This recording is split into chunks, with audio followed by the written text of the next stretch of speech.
I'm in trouble. Hey, there's a guy at my house right now, a friend of yours. Oh, that's Jeffrey, he's my friend. He just called me and we're going to have a drink after a long time. I'm still working and won't be home for another 2 hours and Jeffrey's already on his way. I told him to go home first. Huh? If that's the case, you should have called me first. I can't let someone I don't know come to my house. Anyway, I told him to come back when you get back, so he went home. What the hell is that? That's so rude. I've texted you, telling you that my friend is coming before Jeffrey got to her house. I didn't receive that one. You should check it again. I'm sure that I sent it. I checked it already, but I really haven't received your message. You must be mistaken. You should double check. Gosh. Seems that there was a transmission error when I sent that. See? You didn't send it. But when Jeffrey told you that he's a friend of mine, it's your job as my wife to shut up and entertain him. That's not very nice. You sent him home without even offering him a cup of tea. You're useless. I don't even know him. What if he's a criminal who pretended to be your friend? What if he does something nasty to me? How could anyone do that? I don't think Jeffrey would harm you, Rose. You are too self-conscious. Are you telling me that I'm worse than you, who forgot to let me know that your friend was coming? Think about it. Why didn't you just ask him to show you the conversation on his phone? That way you would have known we were friends, right? See? That's easy. I thought so too. I told him that too, but he said that he forgot his phone and wouldn't let me see it. If there was no way to check whether he was your friend or not, there was nothing I could do.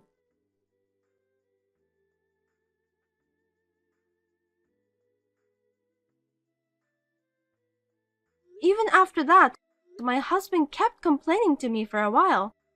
His friend also treated me as if I were a devil's wife. Jeffrey forgot that my husband made a mistake by not texting me before he came to our house. Both of them blamed me, as if I was the only one at fault. No matter how much I was blamed, I could not trust my husband's friend. I just could not trust him in any way. No matter if my husband has given his permission, I don't think it's a good idea to visit a newlyweds when the wife is all alone in the house. Also, what everyone shouldn't forget is, my husband said that Jeffrey is already on his way. Then why didn't Jeffrey have his cell phone with him? I wonder how he communicated with my husband. I felt some kind of unexplainable fear. That's why I decided to go back to my parents' house. Then, I received a message from my husband, who was in a panic when he came home from work.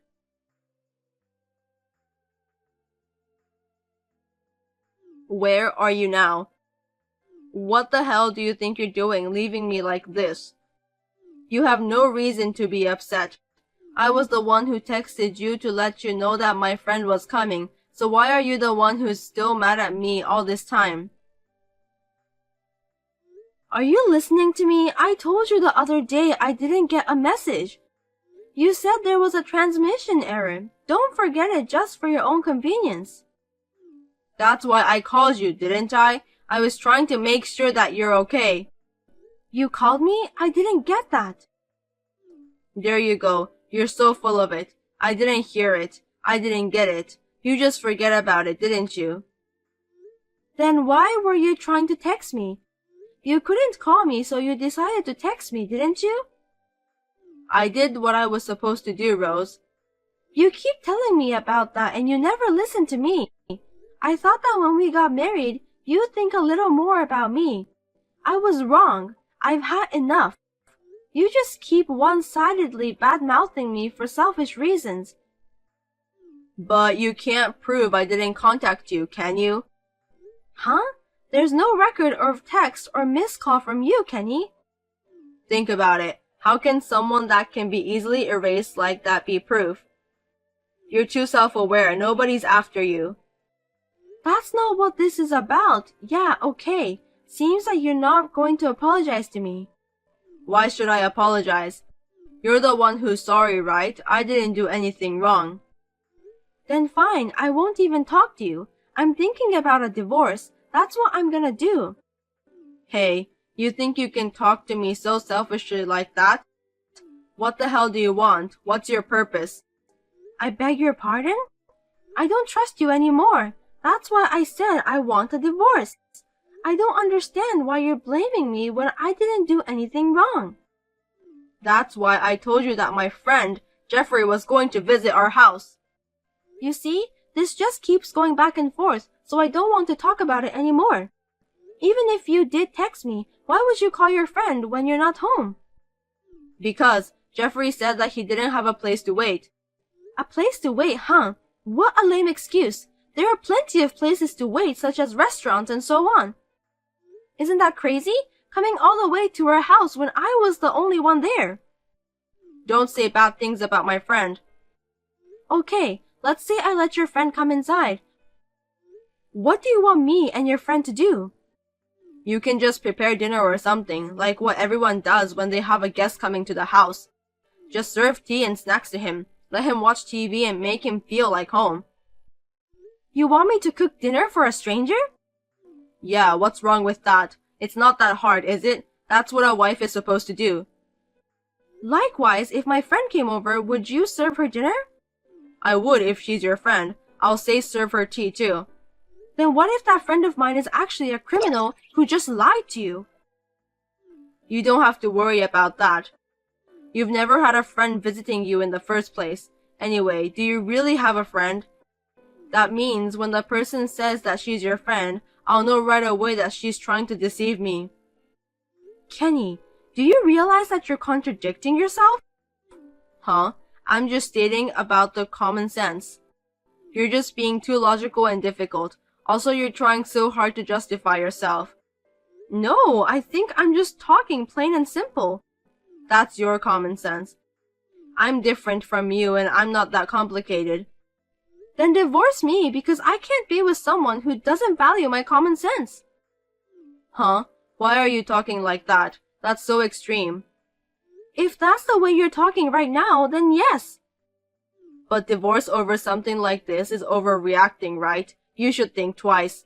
I thought so too. We'd get into trouble over something as trivial as this, you know?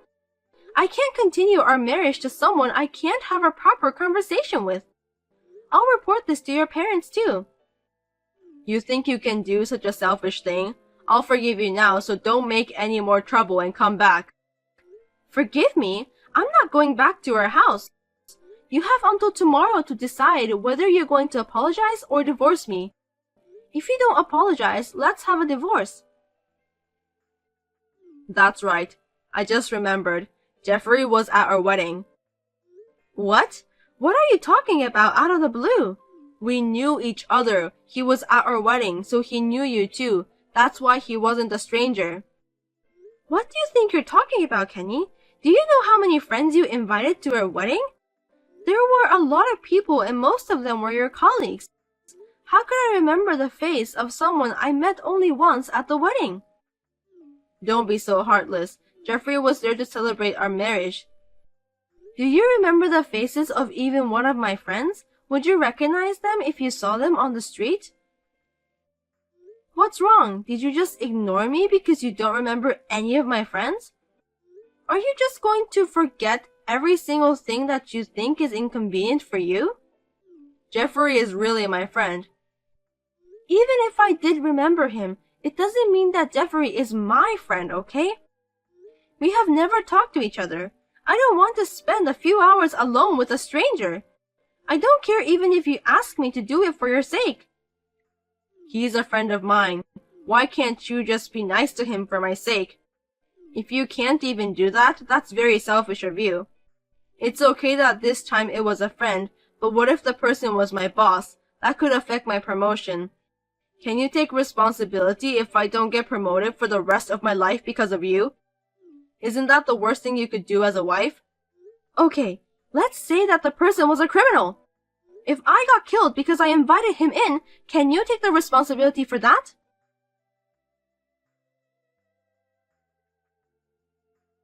Kenny didn't reply to me. Well, I guess he can't answer that because he has never thought about that possibility. Seems like the divorce is not moving forward. Maybe I should ask for a lawyer. The next day, I looked at my cell phone during my part-time job lunch break. I got a long message from Kenny. I didn't even want to read it. Although the content was in the form of an apology, the message was full of excuses and condescending. No matter how hard I tried, I could not forgive him. One thing that bothered me was that his friend Jeffrey said he wanted to apologize to me. I was thinking about why Jeffrey wants to go through the trouble of meeting me. I felt that something was not right. I wanted to set up a meeting with an attorney to discuss the divorce matter. I contacted my husband but did not receive a response. Then, on the weekend, my husband suddenly came to my parents' house with Jeffrey. When they came, my younger brother and his wife Megan were there. My parents were out. So the five of us, my husband, Jeffrey, my younger brother, and his wife, decided to have a discussion. There was no apology from my husband and Jeffrey. The discussion remained at a standstill. It didn't make any sense. I wondered what they came here for. In the end, I decided to hire an attorney. I asked my husband and Jeffrey to leave that day. Later that day, I was told an unbelievable fact by a certain person.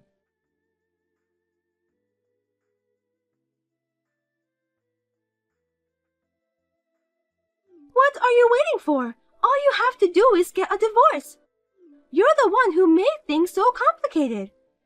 What's wrong with you all of a sudden? This is between me and Kenny. It's none of your business, Megan. Of course, it's also my business. I want to marry Kenny as soon as possible. Seriously, what are you talking about? You are my brother's wife. I found out when I visited your house last time. I realized that I was married into this family to meet Kenny. I felt like it was my destiny to be together with him. You're also insensitive, aren't you? Kenny is very fond of me, so he's mine already. He said he'd remarry me as soon as he divorces you. Just go ahead and tell Kenny is not at fault. Well, he doesn't love you anyway. Then you can get a divorce with a clear mind, right? Kenny may feel refreshed, but I don't. If he doesn't love me, then why is he arguing about the divorce? He can just do it straight away if he wants to. Kenny is a smart guy. If he admits that he's at fault, you have to pay alimony, right? He said he doesn't want that to happen. That's not smart. That's just being petty. So since he doesn't want to pay for alimony, he's just going to keep on complaining. I'm appalled. What about Jeffrey then? It's just not right that he keeps popping up multiple times. He has nothing to do with this, so why is he acting like he's a part of this matter? I'll tell you what I think. Jeffrey loves you. Huh? He fell in love with you when he saw you at the wedding. But he gave up on you because you're his friend's wife. But when he and Kenny were having a drink together, Kenny told him that he wanted to divorce you. When he heard that, Jeffrey's love for you had got stronger than before. I'm happy for you. So you and my husband took advantage of that.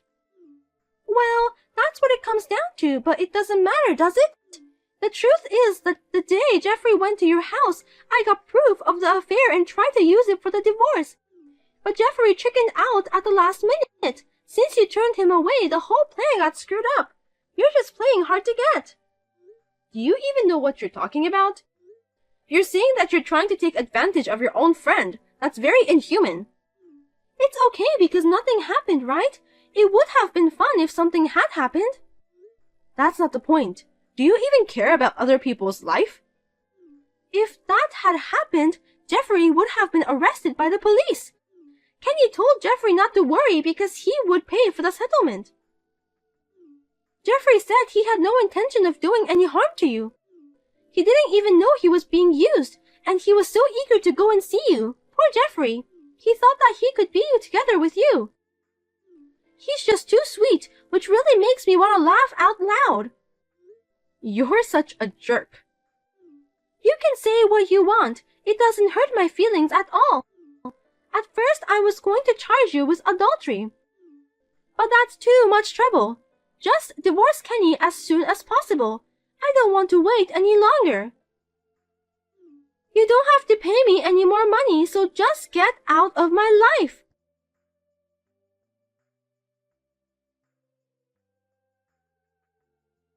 When Megan contacted me, a chill ran down my spine. I felt as if I were frozen by her curse. It was all planned. I have no trust in my husband anymore. He is more of a stranger to me now. I'm afraid to stay in the marriage any longer, and I don't want him to come up with another nasty plan. I decided to consult an attorney immediately. I was confused with a mix of anger and disappointment. Once I realized that it was a setup, I completely switched myself to an anger mode. I swear that I will not be defeated. Let the war begin from here on. What do you think you're doing, Rose? It's so obvious, isn't it? What you tried to do to me. I'll never forgive you. You have to take responsibility as an adult. I didn't do anything wrong. You just didn't do anything directly to me. You knew about the plan, so it's the same thing. This whole thing has hurt me a lot. I've been scared. That's why I'll make you pay for the alimony. But your brother is going to ask for alimony too because he's divorcing me. I can't pay that much. Don't you dare say that to me. You're still married and you're responsible for hurting my brother's feelings. I also gave him the screenshot of the messages I had with you. You'd better admit it soon, Megan. You don't like waiting, do you? You're the worst thing ever. That's why you're dumped by Kenny. I know, I'm not stupid, so maybe I was too smart for Kenny. But to be honest, I'm grateful to you for giving me the opportunity to divorce my husband like that. Thank you, Megan. You and Kenny are a perfect match. I know it's going to be hard to pay for the alimony from now on, but you and Kenny are capable to do that together. Wait a minute. I'm not finished talking with you. You must drop your lawsuit against me. The alimony from Kenny is enough. You don't have to take it from me too. Hey, don't ignore me. Say something, Rose. Please.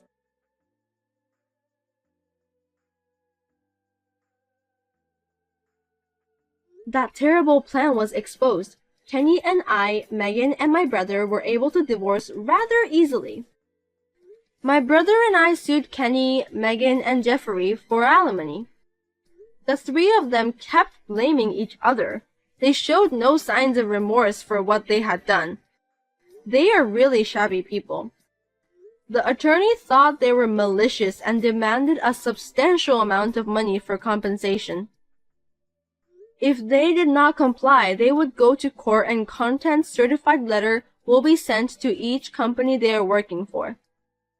With this, Kenny and Jeffrey gave up easily and paid the fee. Megan, who was a housewife, had no way to pay the fee, so she was complaining, but her parents shut her up.